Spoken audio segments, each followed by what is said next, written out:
తెలియజేస్తున్నాం. ఇవాల్టి బులెటిన్ చూద్దాం.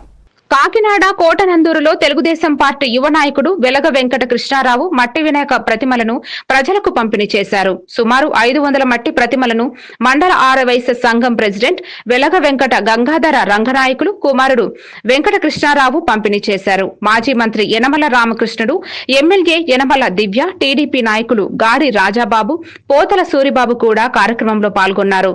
ఈ కార్యక్రమం వలన ప్లాస్టర్ ఆఫ్ ప్యారిస్ మరియు రసాయన విగ్రహాల వల్ల కలుగుతున్న వాతావరణ కలుషితాన్ని నివారించడమే లక్ష్యం.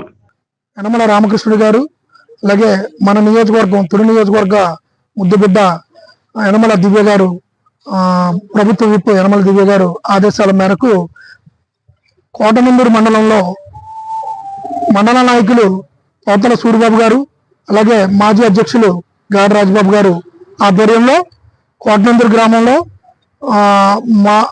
మా ఇంటి వద్ద పర్యావరణ పరిరక్షణకే వినాయక చతుర్థి, వినాయకుడు అనేసరికి అందరికీ పరిరక్షణగా ఉంటారు కాబట్టి వారు కలర్ బొమ్మలు కలర్ వేసిన బొమ్మలు వాడకుండా మట్టి బొమ్మలే శ్రేష్టం అని చెప్పి మట్టి వినాయకుడిని పూజిద్దామని చెప్పి వినాయక చతుర్థి ఎల్లుండి కాబట్టి ఈ రోజు మట్టి వినాయకుళ్ళు సుమారు 200 ప్రతిమలు మనం పంపిణీ చేయడం జరిగింది.